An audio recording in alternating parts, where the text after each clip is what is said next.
بسم اللہ الرحمن الرحیم الحمد للہ والصلاة والسلام علی رسول اللہ وعلیہ وعلی آلہ وصحبہ ومن والاه اما بعد۔ آج ہم نبی کریم صلی اللہ علیہ وسلم کی حیات طیبہ اس کو ایک خلاصے کے طور پر مکمل ایک نظر میں سمجھیں گے۔ آپ صلی اللہ علیہ وسلم کی زندگی، آپ کی حیات طیبہ کو سمجھنے کے لیے تین حصوں میں تقسیم کریں گے۔ پہلا حصہ نبی کریم صلی اللہ علیہ وسلم کی ولادت سے لے کر 40ویں سال تک، اس میں جو ترتیب بیان کی جائے گی وہ ولادت کے سالوں سے بیان کی جائے گی، یعنی آپ صلی اللہ علیہ وسلم کے ولادت کے فلاں سال، آپ کی ولادت کے فلاں سال میں فلاں واقعہ ہوا۔ دوسرا حصہ جو ہوگا وہ آپ صلی اللہ علیہ وآلہ وسلم کی بعثت کا جو سال ہوگا اس کے اعتبار سے بیان کیا جائے گا۔ اور تیسرا حصہ جو ہوگا وہ ہجرت کے اعتبار سے بیان کیا جائے گا۔ پہلا ولادت، دوسرا نبوت یا بعثت، اور تیسرا ہجرت۔ نبی کریم صلی اللہ علیہ وسلم کی ولادت پیر کے روز ہوئی ہے، یہ تو متفقہ بات ہے۔ باقی تفصیلات، اختلافات، سارے اقوال وہ اگلی مرتبہ ہم آپ کے سامنے ذکر کریں گے۔ البتہ آپ صلی اللہ علیہ وسلم کی ولادت کس دن ہوئی ہے اس میں اختلاف ہے، یعنی تاریخ کون سی تھی۔ دن پیر کا تھا مگر تاریخ کون سی تھی اس میں اختلاف ہے۔ پہلے اول تو ولادت کے کسی کے بھی ولادت کی تاریخ کو اتنا محفوظ نہیں رکھا جاتا تھا، اور آج بھی ایسا ہوتا ہے کہ کوئی بچہ پیدا ہو تو کوئی بچپن ہی سے نہیں جانتا اس کے بارے میں کہ یہ آگے جا کے کیا ہوگا۔ اس لیے عموماً تاریخ ولادت میں اختلاف ہوتا ہے، آگے جا کے زندگی کے کارنامے سامنے آتے ہیں تو تاریخ وفات میں اختلاف نہیں ہوتا، لوگ محفوظ رکھتے ہیں اور یاد رکھتے ہیں۔ نبی کریم صلی اللہ علیہ وسلم پیر کے دن پیدا ہوئے، تاریخ میں اختلاف ہوا، مہینہ ربیع الاول کا تھا، 8، 9 یا 12 علی اختلاف الاقوال لوگوں نے بیان کیے ہیں۔ سال عام الفیل کہلاتا ہے۔ عام الفیل کا مطلب ہوتا ہے ہاتھیوں والا سال۔ وہ مشہور واقعہ جو ابرہہ کا واقعہ ہے، جسے قرآن مجید نے سورہ فیل میں بیان کیا، الم تر کیف فعل ربک باصحاب الفیل، اسی واقعے کی طرف منسوب اس سال کو کیا گیا۔ کسی سال میں کچھ واقعات ہو جاتے تھے جو بہت اہمیت کے ہوتے تھے، تو اس کو یہ کیا جاتا تھا کہ اس سال کو وہی نام دے دیتے تھے، تو اس کو عام الفیل کہتے ہیں۔ نبی کریم صلی اللہ علیہ وسلم کی ولادت سے کچھ پہلے یہ واقعہ ہوا تھا، اور ابرہہ کا لشکر جو ہاتھیوں پر مشتمل تھا، اس لشکر کو ابابیل پرندے کی چونچ میں اور پنجوں میں جو کنکریاں دے کر اللہ نے بھیجا تھا، اس کے ذریعے سے اس لشکر کو تہس نہس کیا گیا۔ یہ واقعہ عیسوی تاریخ کے اعتبار سے 20 یا 22 اپریل کا اور 571 عیسوی ہے۔ آپ صلی اللہ علیہ وسلم کی ولادت سے کچھ پہلے آپ صلی اللہ علیہ وسلم کے والد ماجد حضرت عبداللہ رضی اللہ عنہ، ان کی وفات ہو گئی تھی۔ اس میں بھی اختلاف ہے، اور نبی کریم صلی اللہ علیہ وآلہ وسلم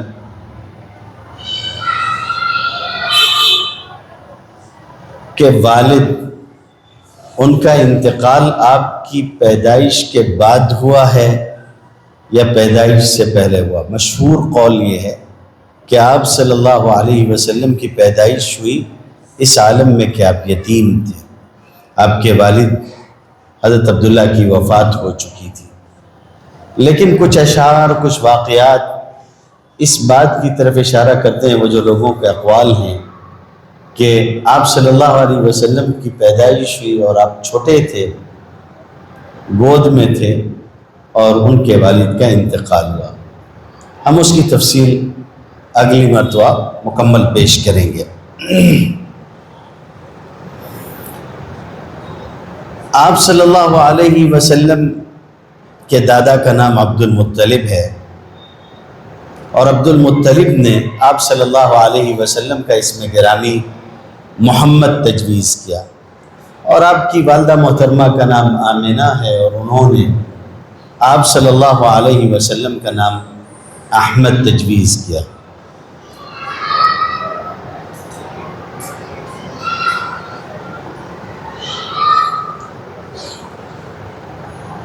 آمنہ نبی کریم صلی اللہ علیہ وسلم کی حقیقی والدہ کا نام ہے۔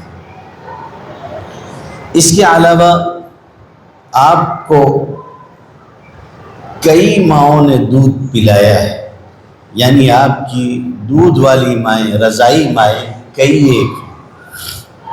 عامت الناس یہ سمجھتے ہیں کہ حضرت حلیمہ نبی کریم صلی اللہ علیہ وسلم کی دودھ والی ماں ہیں، وہ ہیں، اور سب سے زیادہ عرصہ اور سب سے زیادہ دودھ آپ صلی اللہ علیہ وسلم نے انہی کا پیا، آپ سب سے زیادہ عرصہ بھی انہی کے پاس تھے۔ لیکن بیہقی وغیرہ نے نقل کیا ہے کہ آپ صلی اللہ علیہ وسلم کی رضائی ماؤں کی تعداد 10 ہے۔ بہت ساری چیزیں انشاءاللہ سیکھنے کا موقع ملے گا، بہت ساری چیزیں آپ جانیں گے۔ جیسے ابو لہب کی ایک آزاد کردہ باندی، اس کا نام سویبہ تھا۔ بخاری شریف میں کتاب النکاح میں حدیث موجود ہے، نبی کریم صلی اللہ علیہ وسلم کا فرمان ہے، ارضعتنی و ابا سلمۃ سویبۃ، مجھے اور ابو سلمہ کو دونوں کو سویبہ نے دودھ پلایا تھا۔ تو یہ بات خود حدیث شریف میں، بخاری شریف میں موجود ہے۔ انشاءاللہ جب مقام آئے گا تفصیل کا تو ہم اس کو بیان کریں گے۔ عربوں کی عادت تھی، شرفاء قریش کی، کہ بچے جو ہے وہ صحرائی زندگی کے عادی ہو جائیں، سخت زندگی کے، اور ان کی زبان و بیان کی قوت بھی مضبوط ہو، یعنی نشو و نما بھی اچھی ہو، تربیت بھی اچھی ہو، اور وہ فصیح و بلیغ عربی کے بھی ماہر رہیں۔ تو بچپن ہی سے وہ یہ کرتے تھے، دودھ پینے کی عمر سے بچوں کو جو ہے وہ مضافات مکہ میں بھیج دیا جاتا تھا۔ نبی کریم صلی اللہ علیہ وسلم کو بھی بھیجا گیا، اور آپ صلی اللہ علیہ وسلم کی عمر مبارک اس وقت 8 دن تھی۔ آپ صلی اللہ علیہ وسلم حضرت حلیمہ سعدیہ رضی اللہ تعالی عنہا کی رضاعت میں دے دیے گئے اور ان کے ساتھ بھیج دیے گئے۔ یہاں سے آگے کچھ تفصیلات تو ہم دوسری مرتبہ جب آگے بیان کریں گے تو کریں گے۔ ولادت کے 4تھے سال اہم واقعات میں سے ایک واقعہ شق صدر کا پیش ہے۔ شق صدر یعنی سینہ چاک کرنا۔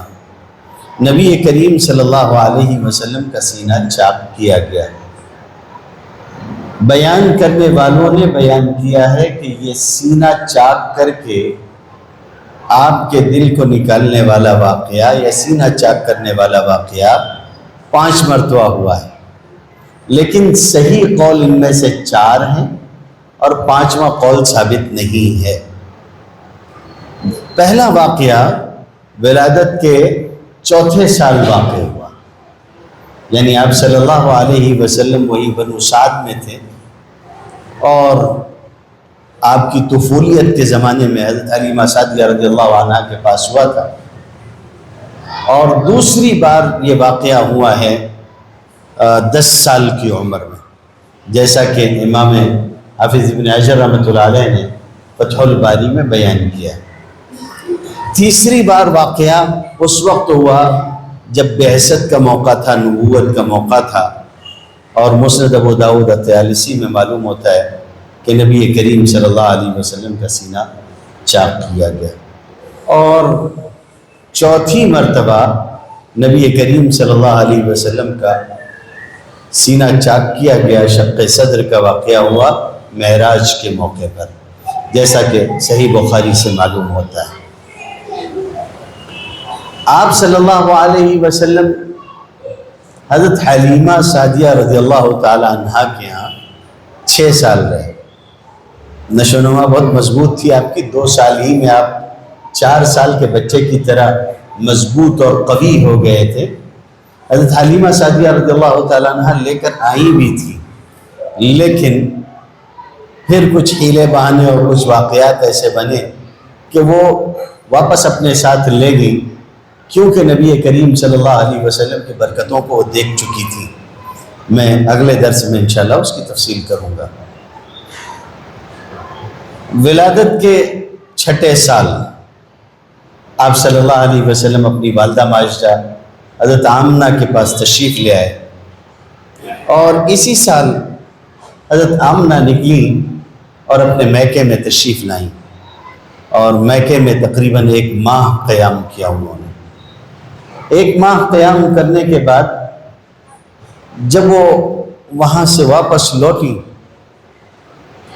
تو ابوا کے مقام پر ان کا انتقال ہو گیا، اور زرقانی نے شرح مواہب میں لکھا کہ وہ وہیں مدفون ہوئی، اور مشہور ان کی قبر وہیں ہے، لوگ ابوا میں ان کی قبر بتاتے ہیں۔ ہم قبر پرست نہیں ہیں، اور نہ ہم قبروں پر عمارت کے قائل ہیں، لیکن سیدنا محمد رسول اللہ صلی اللہ علیہ وسلم کی والدہ ماجدہ کی قبر ایسے ویرانے میں اور ایسی جگہ ہے، اب بھی تو پتہ نہیں کیا حال ہے، پہلے تو یہ عالم ہوتا تھا کہ وہاں جانا انتہائی مشکل تھا، اور لوگوں نے بھی کچھ ناممکن بنا دیا تھا۔ خیر، ولادت کے 7ویں سال ہونے تک آپ صلی اللہ علیہ وسلم پھر اپنی والدہ کے بعد اپنے دادا کی تربیت میں پروان چڑھتے رہے۔ ولادت کا 8واں سال تھا، دادا عبد المطلب کا بھی انتقال ہو گیا، اور دادا کے انتقال کے بعد نبی کریم صلی اللہ علیہ وسلم، طبقات ابن سعد میں ہے کہ آپ جو ہے وہ اپنے چچا حضرت ابو طالب کی پرورش میں آ گئے۔ ولادت کا 12واں سال تھا، آپ صلی اللہ علیہ وسلم اپنے چچا کے ساتھ شام تشریف لے گئے ایک تجارتی قافلے میں۔ اسی سفر میں بحیرہ راہب والا واقعہ بیان کیا جاتا ہے، اس نے آپ صلی اللہ علیہ وسلم کی نبوت کی پیشنگوئی کی خبر دی تھی، جیسا کہ سیوطی نے الخصائص الکبریٰ میں نقل کیا ہے۔ ولادت کا 14واں یا 15واں سال تھا، نبی کریم صلی اللہ علیہ وسلم کی زندگی میں اور خود قریش کی زندگی میں وہ واقعہ آیا کہ عربوں کی مشہور لڑائی حرب الفجار ہوئی۔ اختلاف روایات ہے، آپ صلی اللہ علیہ وسلم کی عمر اس موقع پر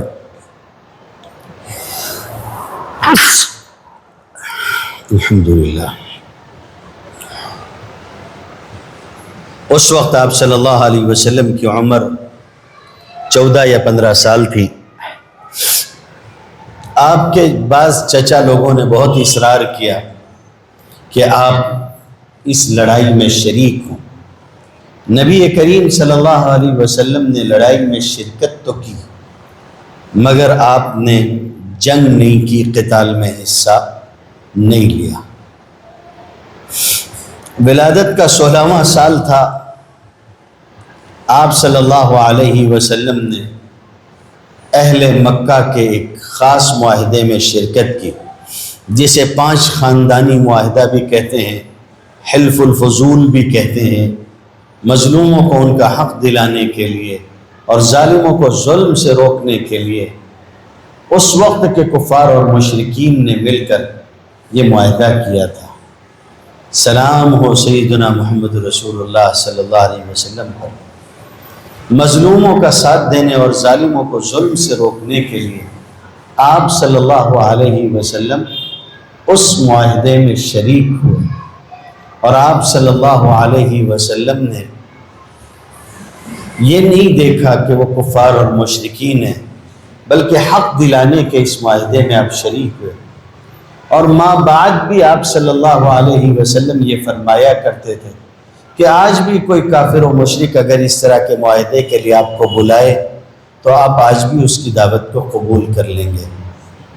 بہت معذرت کے ساتھ درمیان میں یہ بات عرض کرتا ہوں، ہمارے شہر کے بعض نوجوانوں نے مل کے اجتماعی نکاح کا سلسلہ شروع کیا۔ اس میں انہوں نے ہم سے کہا کہ ہم یہ اجتماعی نکاح نیک مقاصد کے تحت کر رہے ہیں، آپ تشریف لائیے گا۔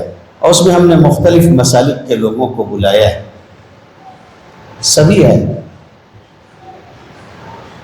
سبھی آئیں گے، آپ بھی آئیے۔ میں نے کہا بسم اللہ، آئیں گے۔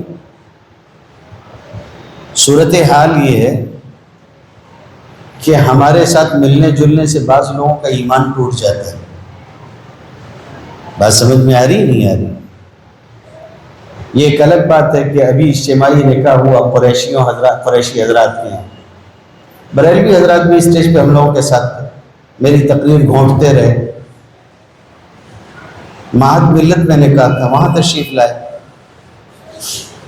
صورتحال یہ ہے کہ دیوبندیوں کی چٹائی پہ بیٹھ جانے سے ایمان جاتا رہتا ہے، دیوبندیوں کی مسجد میں بیٹھنے سے نہیں گئے، ان کے میدان میں بیٹھنے سے نہیں گئے۔ ان لوگوں نے جیسے ہی اعلان دیا وہ کئی لوگوں کے پاس گئے تھے، سب سے اجازت لی تھی، قادری صاحب سے بھی اجازت لی تھی۔ قادری صاحب کو جیسے ہی پتہ چلا کہ میں آنے والا ہوں تو انہوں نے شام نامہ اخبار میں ایک اشتہار چھپوایا، اور زمین اس کی سفید ہوتی ہے تو سیاہ کروا دی، ہم بد مذہبوں کے ساتھ نہیں بیٹھتے، بڑا بڑا چلی چھپوایا، ہم ہرگز اس پروگرام میں نہیں آئیں گے، اور فلاں فلاں۔ پروگرام والوں کے ہاتھ پیر پھول گئے، یہ نہیں آتا نہ آئے بھائی، لیکن اس نے باقی تو سارا جو ہے وہ گڑ گوبر کر دیا تھا۔ اب وہ گھبرائے ہوئے میرے پاس آئے، آنے کے بعد مجھ سے کہا کہ مولانا ایسی سے ایسی بات ہو گئی، آپ نے اشتہار دیکھا ہوگا، ہم لوگوں کی مرضی نہیں تھی، انہوں نے چھاپ دیا، آپ آئیں گے؟ میں نے کہا میں آؤں گا، مجھ کو کون سا فرق پڑتا ہے، میرا ایمان اتنا کمزور تھوڑی نہ ہے۔ وہاں جا کے ہم نے یہی واقعہ بیان کیا تھا، غریب اور یتیم بچیوں کا نکاح ہونا ہے، میں ان کے لیے کیوں نہیں کھڑا ہوں گا، یہ چاہے جس مسلک کی ہوں، میں ان کا گھر آباد کرنے کے لیے کھڑا ہوں۔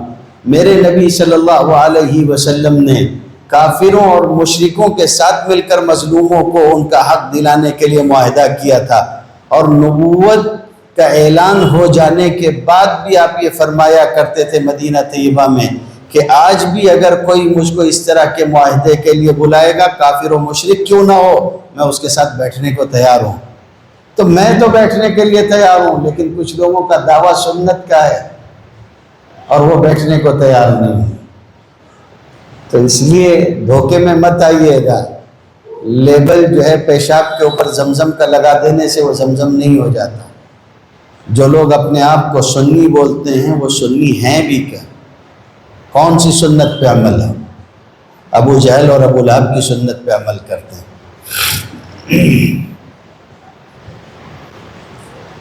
ولادت کا 25واں سال تھا، نبی کریم صلی اللہ علیہ وسلم دوبارہ شام کا سفر آپ نے تجارت کا فرمایا۔ اس مرتبہ جو مال لے کر آپ گئے تھے وہ مکہ مکرمہ کی بہت مشہور تاجر خاتون خدیجۃ الکبریٰ رضی اللہ تعالی عنہا کا تھا۔ سفر سے واپس آئے، سفر کے واقعات اپنے غلام کے ذریعے خدیجۃ الکبریٰ رضی اللہ تعالی عنہا نے سنے، نفع دیکھا، ساری چیزیں سمجھی، آپ کے اخلاق کو سمجھا، واقعات کو پرکھا۔ پھر اس کے بعد 2 مہینے اور 25 دن گزر جانے کے بعد، یعنی تیسرا مہینہ ختم ہونے کو تھا، یہی ولادت کے 25ویں سال میں اس سفر سے واپسی کے بعد 2 مہینہ اور 25 دن گزر جانے کے بعد خدیجۃ الکبریٰ رضی اللہ تعالیٰ عنہا نے نبی کریم صلی اللہ علیہ وسلم کو پیغام نکاح بھیجا، قبول ہوا، اور آپ صلی اللہ علیہ وسلم سے ان کا نکاح اسی 25ویں سال میں ہو گیا۔ یہ بات طبقات ابن سعد وغیرہ میں موجود ہے۔ ولادت کا 35واں سال تھا، نبی کریم صلی اللہ علیہ وسلم بیت اللہ شریف کی تعمیر میں شریک ہوئے۔ یہ وہ مشہور واقعہ ہے کہ بیت اللہ شریف کو نقصان پہنچا تھا، قریش نے ارادہ کیا اس کی تعمیر کا، اور جب تعمیر آگے بڑھی تو پھر قبائل میں اس بات کا جھگڑا شروع ہوا کہ حجر اسود کو کون رکھے گا۔ شہر قبیلہ اس شرف کو چاہتا تھا۔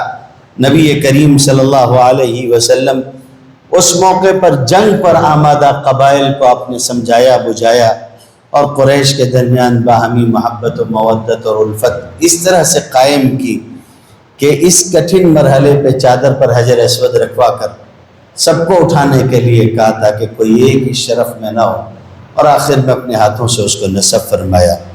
سیرت ابن ہشام وغیرہ میں اس کی تفصیل موجود ہے۔ حیات طیبہ کے 39 سال آپ صلی اللہ علیہ وسلم نے اس شان کے ساتھ گزارے کہ آپ کا کردار بالکل بے مثال رہا۔ کہیں ایک نقطہ رکھنے کی کوئی گنجائش نہیں ہے، اپنے اور پرائے سب اس پر متفق رہے اس مدت تک، اس عمر تک، کہ آپ صلی اللہ علیہ وسلم صادق ہیں، امین ہیں۔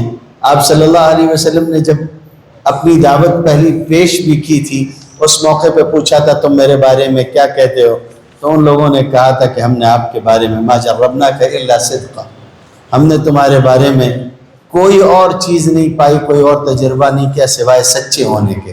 جو بھی تجربہ ہمارا تمہارے ساتھ رہا ہے اتنی مدت تک، ہم نے تمہیں ہمیشہ سچائی پایا ہے۔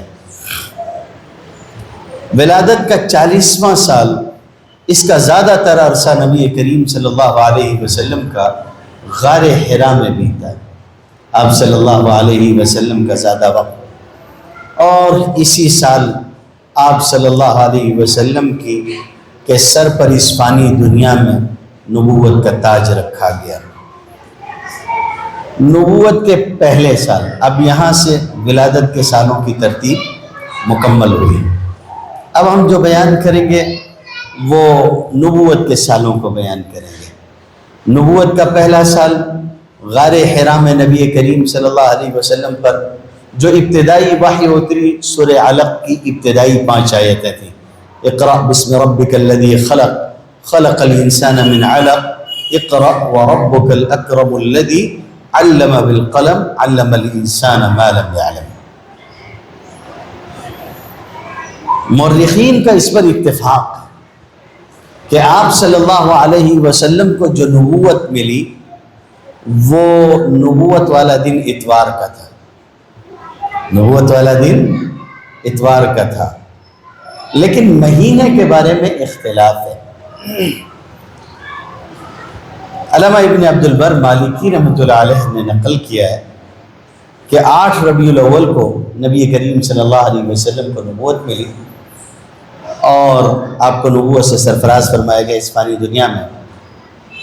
اب اس قول کے مطابق آپ کی عمر بعثت کے وقت 40 سال تھی، اور 8 ربیع الاول یعنی ربیع کا مہینہ۔ اب اگر ربیع میں مان لیا جائے تو آپ کی ولادت ربیع الاول میں ہوئی تھی۔ 1 ربیع الاول، 2، 3، 4، یہاں تک کہ جب 40ویں پر آپ پہنچے تو نبوت ہوئی۔ یہ ہو گیا۔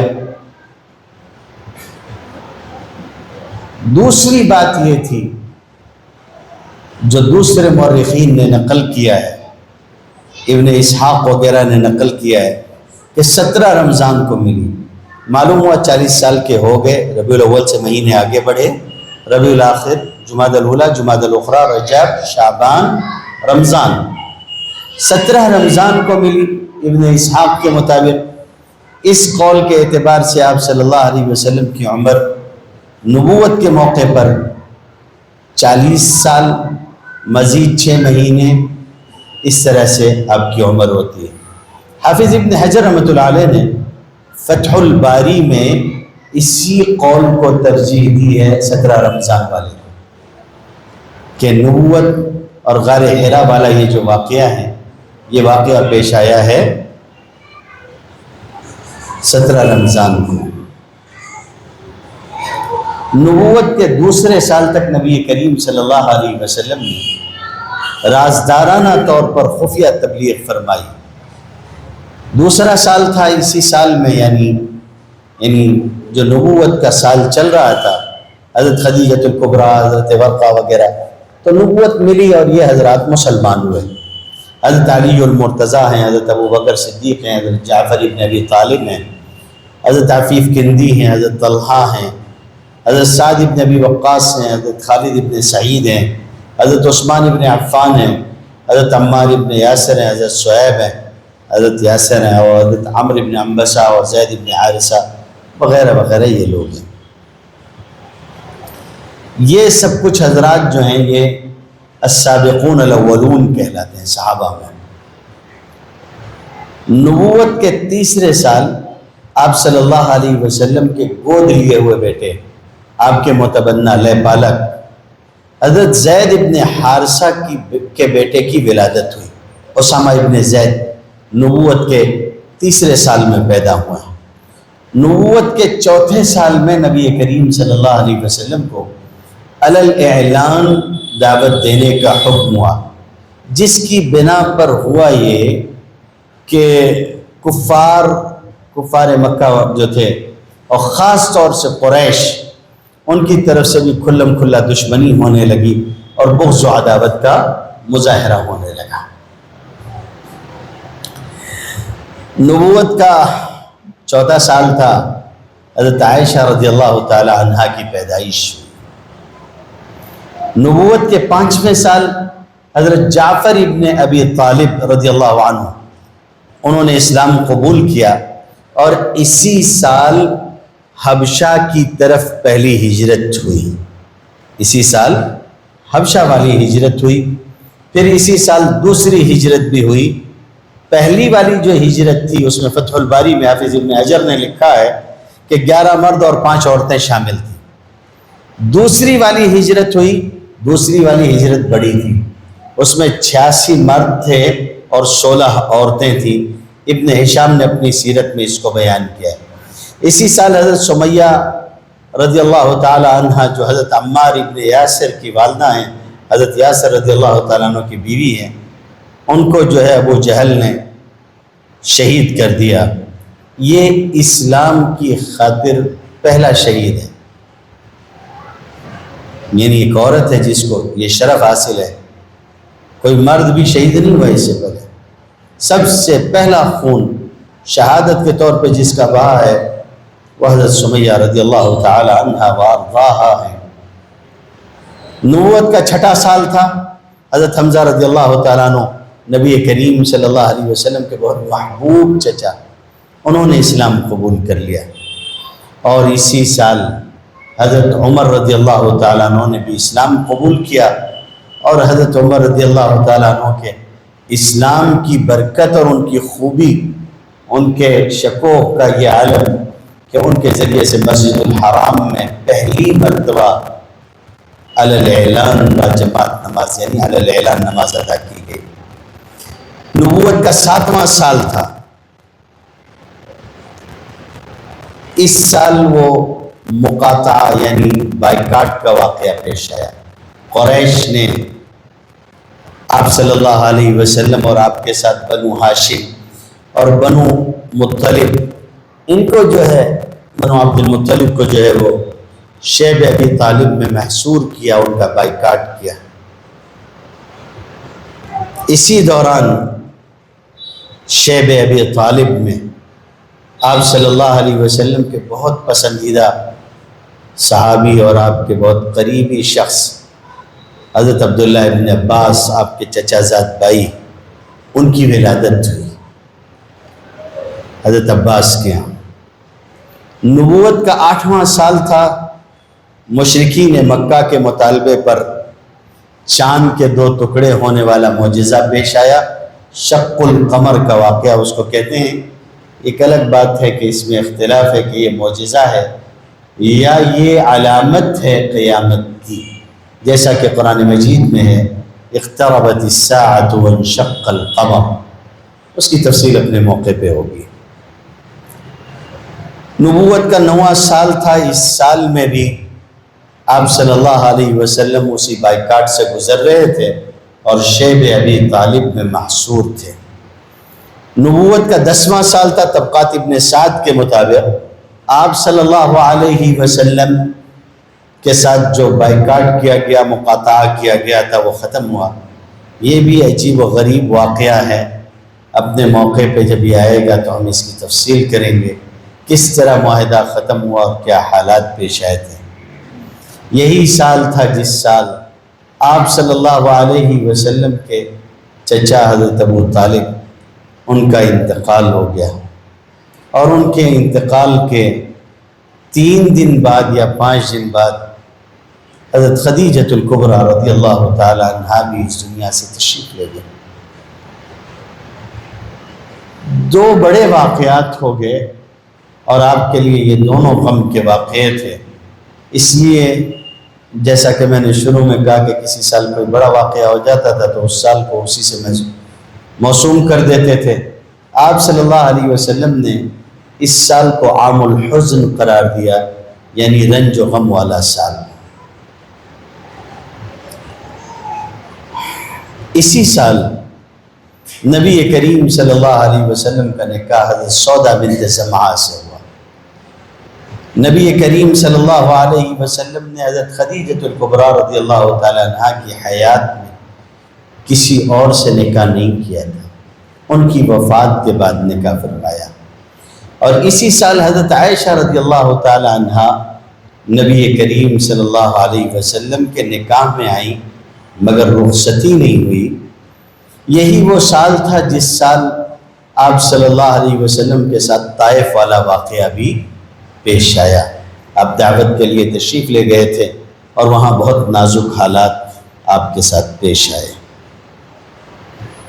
نبوت کا 11واں سال تھا، مدینہ منورہ سے حجاج تشریف لائے اور آپ صلی اللہ علیہ وسلم انہیں دعوت دینے کے لیے مینا کی گھاٹی میں پہنچے۔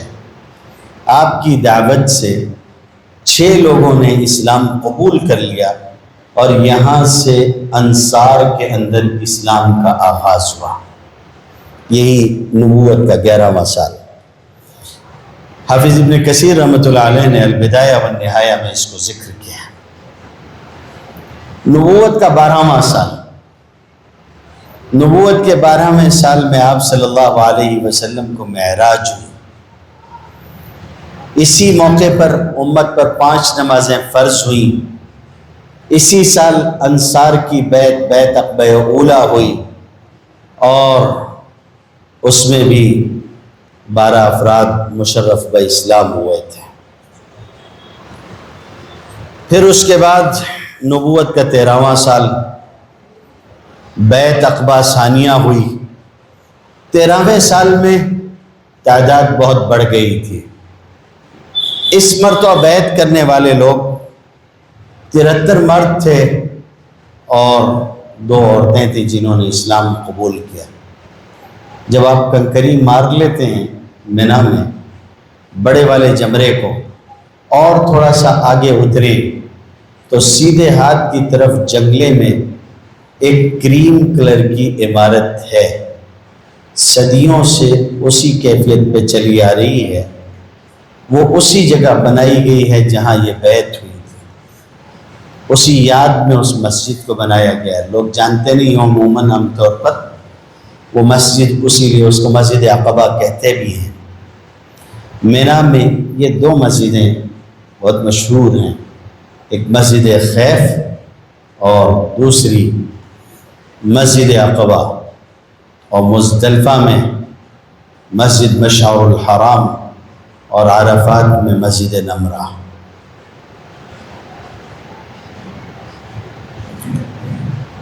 اسی سال یعنی نبوت کے 13ویں سال مسلمانوں کو مدینہ کی طرف ہجرت کرنے کی اجازت ہوئی، اور مسلمان مدینہ طیبہ کی طرف ہجرت کرنے لگے۔ ابھی نبی کریم صلی اللہ علیہ وسلم کو اجازت نہیں ہوئی تھی۔ یہی سال تھا نبوت کا 13واں سال کہ نبی کریم صلی اللہ علیہ وسلم کے قتل کا منصوبہ مکہ کے کفار نے اور کفار قریش نے بنایا۔ جبرائیل علیہ السلام تشریف لائے، نبی کریم صلی اللہ علیہ وسلم کو خبردار کیا اور بتایا کہ یہ ارادہ ہے لوگوں کا۔ آپ صلی اللہ علیہ وسلم کو آگاہ کر دیا گیا، اور ساتھ میں اسی سال میں آگے آ کر جب یہ خبر آپ کو دی گئی تو آپ کو بھی اجازت مرحمت فرمائی گئی۔ اجازت ملنے پر نبی کریم صلی اللہ علیہ وسلم نے نبوت کے 13ویں سال مکہ مکرمہ سے مدینہ طیبہ ابو بکر صدیق رضی اللہ تعالیٰ عنہ کے ساتھ ہجرت فرمائی۔ ہجرت کا عرصہ بھی یعنی اب یہاں شروع ہو رہا ہے، تو آپ کی نبوت کا جو سال ہم ذکر کر رہے ہیں وہ مکمل ہوا۔ ولادت، بعثت یا نبوت دونوں مکمل ہوئے۔ اب آپ صلی اللہ علیہ وسلم کی زندگی کا مدنی دور ہے، مکی دور مکمل ہوا جو ولادت سے ہجرت تک ہے۔ مدنی دور اس کی تعبیر ہجرت سے کرتے ہیں۔ نبی کریم صلی اللہ علیہ وسلم کی ہجرت کے بعد کے حیات کو مدنی دور کہتے ہیں۔ یہ والا دور بہت سارے معنی کے اعتبار سے بالکل الگ، بہت روشن ہے، جس میں نبی کریم صلی اللہ علیہ وسلم کی بے پناہ محنتوں کے نتیجے میں اور بے پناہ قربانی اور انتھک جد و جہد کے نتیجے میں اسلام کو غلبہ نصیب ہوا، اللہ نے فضل فرمایا، اور نتیجہ یہ ہے کہ آپ صلی اللہ علیہ وسلم کی جانثار جو جماعت تھی صحابہ کی، اس نے جو قربانیاں دی ہیں رہتی دنیا تک ان کی کوئی نظیر نہیں۔ ان کی قربانیوں نے اسلام کی نشر و اشاعت کے لیے غیر معمولی کام انجام دیا۔ صحابہ نے غیر معمولی محنت کی اور اللہ کے دین کو غالب کرنے کے لیے اپنی جان، اپنا مال، اپنا سب کچھ تج دیا۔ اللہ ان سے راضی ہو۔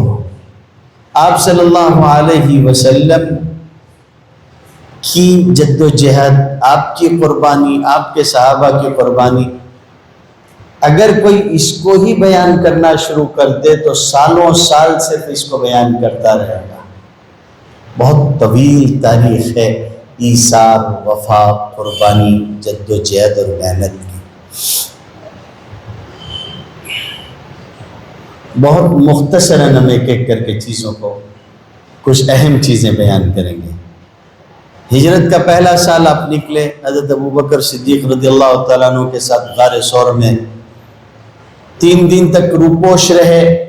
پھر اس کے بعد یکم ربیع الاول آپ صلی اللہ علیہ وسلم مدینہ طیبہ کی جانب ہجرت کر گئے اور اسلام کی پہلی مسجد قباء کی بنیاد رکھی۔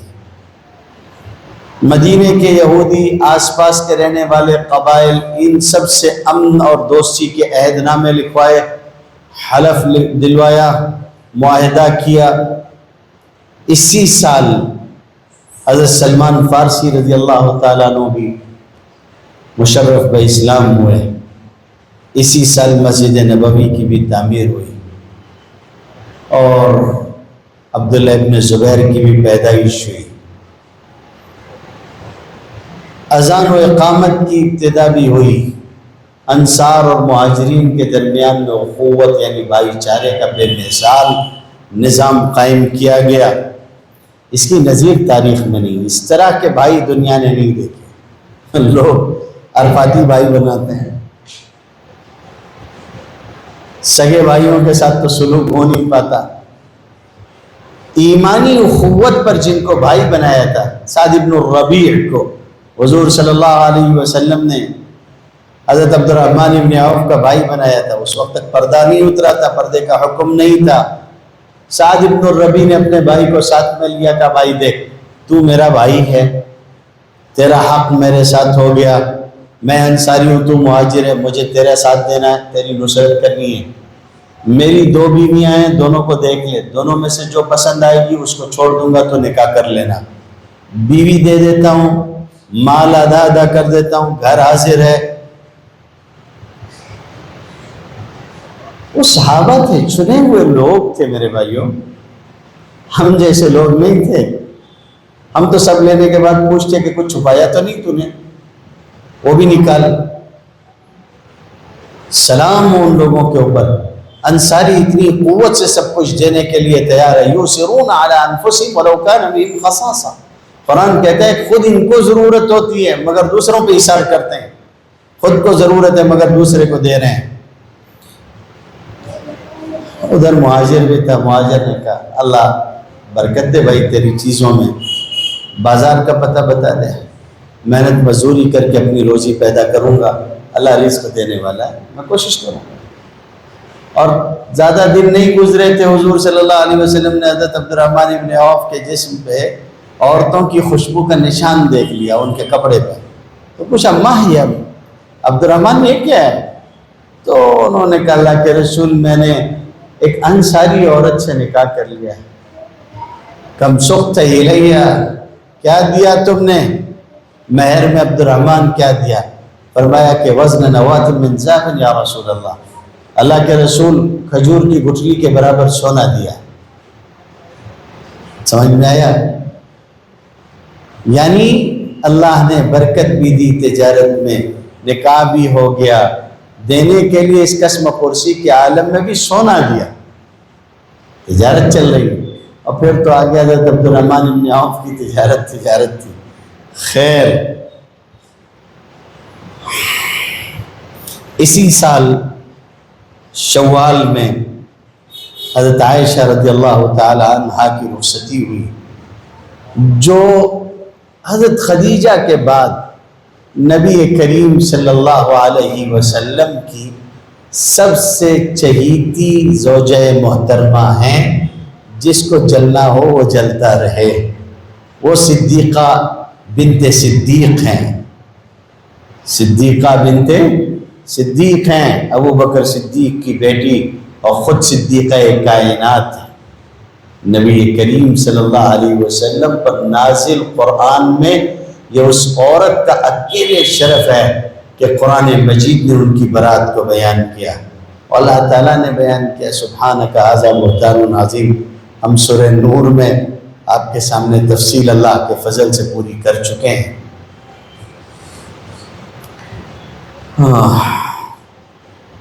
شیعوں کو آپ کی ازواج میں اگر سب سے زیادہ کسی سے بغض ہے تو انہی سے۔ اللہ تعالیٰ شیعوں کو ہدایت دے۔ ہجرت کے دوسرے سال مسلمانوں پر جہاد فرض ہوا، رمضان کے روزے فرض ہوئے، زکوٰۃ، صدقہ فطر اور عیدین کی نمازیں فرض ہوئیں، یعنی وجوب کا درجہ ہوا۔ مسجد اقصیٰ کے بجائے بیت اللہ کو قبلہ قرار دیا گیا، تحویل قبلہ بھی اسی سال ہوا۔ اسی سال نبی کریم صلی اللہ علیہ وسلم کی سب سے زیادہ چہیتی صاحبزادی اور جنت کی عورتوں کی سردار حضرت فاطمہ رضی اللہ تعالی عنہا و ارضاہا، ان کا نکاح حضرت علی ابن ابی طالب کرم اللہ وجہہ رضی اللہ عنہ و ارضاہ، ان سے ان کا نکاح ہوا۔ آپ صلی اللہ علیہ وسلم کی ایک بچی، اس کا نکاح ہوا، اور اسی سال آپ کی صاحبزادی، آپ کی لخت جگر حضرت رقیہ رضی اللہ تعالیٰ عنہا کی وفات ہوئی۔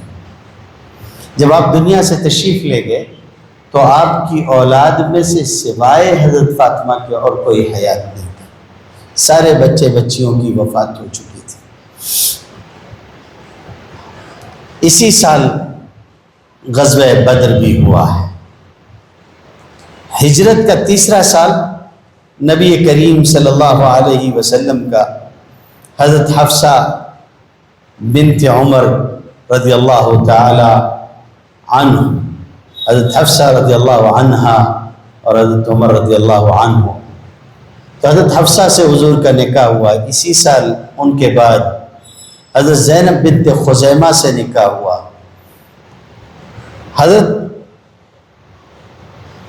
اسی سال حضرت علی ابن ابی طالب رضی اللہ تعالی عنہ کے یہاں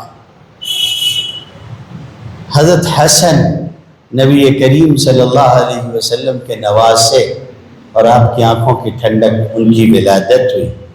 حضرت حسن ابن علی رضی اللہ عنہما آپ صلی اللہ علیہ وسلم کی دوسری صاحبزادی حضرت رقیہ کا نکاح حضرت عثمان سے ہوا تھا اور ان کا انتقال ہو گیا. تو آپ صلی اللہ علیہ وسلم کی دوسری لخت جگر اس سال ان کا نکاح حضرت ام کلثوم کا حضرت عثمان سے ہوا. 2 صاحبزادیاں ان کے نکاح میں ہوئی، اسی لیے وہ ذوالنورین کہلاتے ہیں. اسی سال آپ صلی اللہ علیہ وسلم کی حد درجہ مخالفت کرنے والے 2 گستاخ، ایک تو کعب اشرف یعنی کعب ابن اشرف اور دوسرا جو ہے وہ ابو رافع، دونوں کو اسی سال جو ہے وہ تیغ کیا گیا، واصل جہنم کیا گیا. اسی سال غزوہ احد کا واقعہ پیش آیا. ہجرت کا 4تھا سال تھا. بنو نذیر کو جلا وطن کیا گیا، یہودیوں کا جو قبیلہ تھا. اسی سال میں نبی کریم صلی اللہ علیہ وسلم کے دوسرے نواسے اور شہید کربلا آپ صلی اللہ علیہ وسلم کی آنکھوں کی ٹھنڈک حضرت حسین رضی اللہ تعالیٰ عنہ کی پیدائش ہوئی. حسین ابن علی رضی اللہ عنہما. اسی سال نبی کریم صلی اللہ علیہ وسلم کا نکاح ام المومنین ام سلمہ رضی اللہ تعالی عنہا سے ہوا، اور شراب بھی حرام اسی سال ہوئی، ہجرت کے 4تھے سال. ہجرت کا 5واں سال تھا. اس سال نبی کریم صلی اللہ علیہ وسلم کا نکاح حضرت زینب بنت جحش سے ہوا. اسی سال ہجرت کا 5واں سال ہے، پردے کا شرعی حکم نازل ہوا. زنا کی سزا کا حکم بھی اسی سال نازل ہوا. صلاۃ الخوف بھی، اس کا حکم بھی، اس کی مشروعیت بھی اسی سال ہوئی. تیمم کی اجازت بھی اسی سال میں ملی. افک کا واقعہ حضرت عائشہ رضی اللہ تعالی عنہ پر تہمت لگانے کا، وہ بھی اما عائشہ رضی اللہ عنہ پہ جو تہمت لگائی گئی تھی وہ اسی سال ہوئی تھی. اور اسی سال اللہ رب العزت نے اما عائشہ رضی اللہ تعالی عنہ کی برات میں سورہ نور نازل فرمائی قرآن مجید میں. آپ صلی اللہ علیہ وسلم کا اسی سال حضرت جویریہ بنت حارث رضی اللہ عنہ سے نکاح ہوا. غزوہ خندق، غزوہ بنو المصطلق اور غزوہ بیر معونہ اسی سال پیش آئے، جس میں 70 حفاظ صحابہ کرام کو بیر معونہ میں دھوکہ دے کے شہید کر دیا گیا تھا. نبی کریم صلی اللہ علیہ وسلم نے ان لوگوں کے لیے پھر بددعا فرمائی تھی. ہجرت کا 6واں سال تھا. مالدار مسلمانوں پر حج فرض ہوا. سورہ فتح اسی سال نازل ہوئی. اسی سال حدیبیہ کے لیے، عمرے کے لیے آپ تشریف لے گئے تو حدیبیہ کی صلح ہوئی. آپ صلی اللہ علیہ وسلم 1400 صحابہ کرام کے ہمراہ عمرے کے لیے روانہ ہوئے تھے. صلح حدیبیہ سے واپس ہوئے. واپسی کے بعد دیگر ممالک کے بادشاہوں کو دعوتی خط اسی سال آپ صلی اللہ علیہ وسلم نے لکھا. اسی سال مدینہ منورہ میں قحط پڑ گیا. اللہ کے نبی صلی اللہ علیہ وآلہ وسلم حضرت نے دعا فرمائی، اور حضرت جیسا دوسرا کوئی نہیں. آپ تو رحمت تھے، آپ کی دعا سے مدینہ منورہ کا وہ قحط بھی دور ہوا.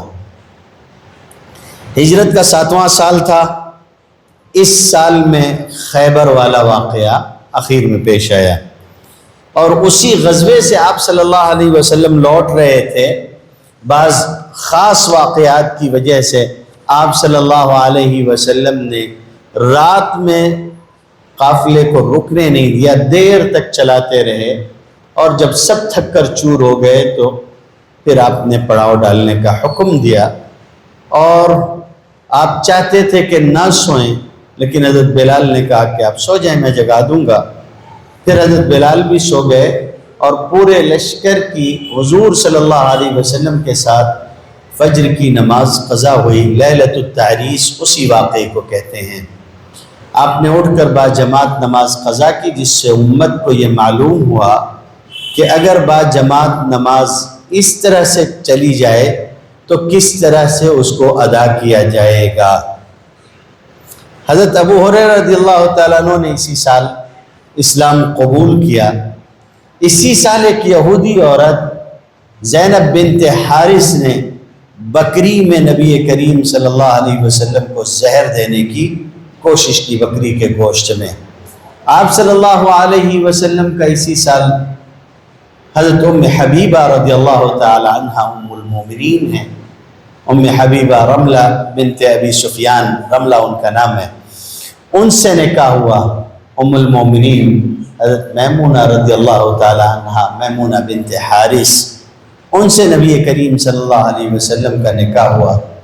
اور اسی سال خیبر کی فتح کے بعد خیبر کے سردار حوی ابن اخطب کی صاحبزادی حضرت صفیہ بنت حویی، وہ نبی کریم صلی اللہ علیہ وسلم کے نکاح میں آئیں۔ حضرت صفیہ نبی کریم صلی اللہ علیہ وسلم کی سب سے آخری زوجہ محترمہ۔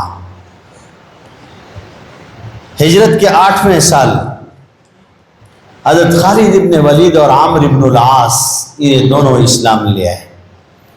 آپ صلی اللہ علیہ وسلم نے اسی سال عمرہ قضا فرمایا، چونکہ حدیبیہ والے سال آپ لوٹ آئے تھے۔ غزوہ موتا اور فتح مکہ یہ دونوں واقعات پیش آئے اسی 8 میں۔ حضرت ابو سفیان رضی اللہ تعالی عنہ وہ مشرف بہ اسلام ہوئے۔ اسی سال غزوہ حنین اور طائف بھی ہوا، اور اسی سال آپ صلی اللہ علیہ وسلم کے سب سے قریبی دوست، سب سے چہیتے ساتھی، آپ کے مسلح اور آپ کی جانشینی کے وارث، اور خود آپ صلی اللہ علیہ وسلم کی زبان مبارک کے مطابق آپ کے اس دنیا میں، آپ کے صحابہ میں آپ کے سب سے زیادہ بڑے محسن حضرت ابو بکر صدیق رضی اللہ تعالیٰ عنہ کے والد ابو قحافہ نے اسلام قبول کیا۔ اور اسی سال نبی کریم صلی اللہ علیہ وسلم کے صاحبزادے حضرت ابراہیم رضی اللہ تعالی عنہ کی ولادت ہوئی۔ ہجرت کا 9واں سال تھا، تبوک کا غزوہ پیش آیا۔ اس غزوے سے واپسی پر آپ صلی اللہ علیہ وسلم نے منافقین کی بنائی ہوئی مسجد زرار، جس کا تذکرہ قرآن مجید میں والذین اتخذوا مسجدا زرارا، اس کو نبی کریم صلی اللہ علیہ وسلم نے منہدم کرایا۔ رئیس المنافقین عبداللہ ابن ابی ابن سلول کی وفات، اس کی موت اسی سال ہوئی 9۔ اسی سال میں سب سے زیادہ وفود آپ کے پاس آئے، 70 سے زیادہ وفد مختلف علاقوں کے آپ کے پاس آئے، آپ کی خدمت میں حاضر ہوئے۔ یہی سال تھا سورہ توبہ نازل ہوئی۔ اسی سال نبی کریم صلی اللہ علیہ وسلم بعض امور کی وجہ سے اپنی ازواج سے ناراض ہوئے، تو آپ نے ایلا کی قسم اٹھا لی، یعنی 1 مہینے تک اپنی بیویوں کے قریب نہیں آئیں گے۔ جب بات تفصیلاً شروع ہوگی تو وہاں ہم یہ سب آپ کو سمجھائیں گے انشاءاللہ الرحمن، کہ ایلا بھی کسے کہتے ہیں یا فلا فلا۔ یہی سال تھا ایلا کے واقعے سے کچھ پہلے غالباً، جیسا کہ بخاری شریف میں آتا ہے وَكَانَ انفکت رجلہ، آپ صلی اللہ علیہ وسلم گھوڑے سے گرے تھے، اور آپ صلی اللہ علیہ وسلم کے دائیں پہلو اور پنڈلی پر خراش آئی تھی اور موت جیسی صورتحال ہو گئی تھی۔ آپ بالا خانے پر تشریف لے گئے اور وہیں مقیم ہوئے۔ اسی سال حج فرض ہوا، چنانچہ آپ نے اپنے جانشین حضرت ابو بکر صدیق رضی اللہ تعالیٰ عنہ کو حج میں بھی امیر الحج بنا کے، اپنا جانشین بنا کے بھیجا۔ جو لوگ حضرت امیر المومنین کے ابو بکر صدیق رضی اللہ عنہ کے فضائل کے قائل نہیں ہیں، وہ انکار کرتے کرتے تھک جاتے ہیں، باتیں بناتے بناتے تھک جاتے ہیں۔ مصلی ابو بکر کو دیا، ان کی بیٹی اپنے نکاح میں رکھی، ان کو اپنا سب سے بڑا محسن قرار دیا، ان کی بیٹی کو اپنے سب سے چہیتی زوجہ محترمہ قرار دیا۔ آپ صلی اللہ علیہ وسلم نے اپنی جگہ انہیں امیر الحج بھی بنایا، مصلی بھی دیا، اور خود بخاری میں موجود ہے کہ اپنی بیوی سے کہا کہ میں تو چاہتا تھا کہ اپنی جگہ ابو بکر کو نافذ کر دوں، مگر میرے دل میں یہ بات آ گئی کہ اللہ بھی اس کو منظور نہیں کرے گا اور مسلمان بھی قبول نہیں کریں گے، یعنی ابو بکر کے علاوہ کسی اور کو لایا جائے میری جگہ۔ انکار کرنے والے کتنا انکار کریں گے؟ آپ صلی اللہ علیہ وسلم نے امیر الحج بنا کر 300 افراد کے ساتھ حج کے لیے روانہ کیا۔ آپ صلی اللہ علیہ وسلم اسی سال حضرت علی مرتضیٰ، حضرت علی کرم اللہ وجہہ، ان کو پیچھے سے ایک خاص اعلان کے لیے بھیجا، جا کے اعلان کر دیں کہ آج کے بعد سے کوئی مشرک وہ جو ہے اللہ یطوف بالبیت عریان اللہ یقرب، کوئی جو ہے قریب نہ آئے، مسجد الحرام میں داخل نہ ہو، یعنی اور نہ کوئی ننگا طواف کرے، اور اس طرح کی ساری باتیں۔ وَأَذَانٌ مِّنَ اللَّهِ وَرَسُولِهِ إِلَى النَّاسِ يَوْمَ الْحَجِّ الْأَكْبَرِ، تو وہ اعلان یہی تھا۔ ہم جس طرح حضرت ابو بکر صدیق رضی اللہ تعالیٰ عنہ کے فضائل کے قائل ہیں، اسی طریقے سے ہم حضرت علی رضی اللہ تعالیٰ عنہ کے بھی فضائل کے قائل ہیں، اور ہم کسی ایک صحابی کے بارے میں کوئی بری بات سننے کو تیار نہیں ہے۔ ہجرت کا 10واں سال، یہ سب سے مشکل مرحلہ ہے۔ ابھی تو ہم صرف خلاصہ بیان کر رہے ہیں، مگر سوچ سوچ کے کبھی کبھی افسردگی طاری ہوتی ہے کہ یہ حصہ کیسے بیان کیا جائے گا۔ جب بھی ہم نے پڑھایا بھی ہے، جب بھی بیان کیا، یہ ہمارے دل پہ سب سے زیادہ اثر انگیز ہوتا ہے اور سب سے زیادہ رنج میں مبتلا کرتا ہے یہ حصہ۔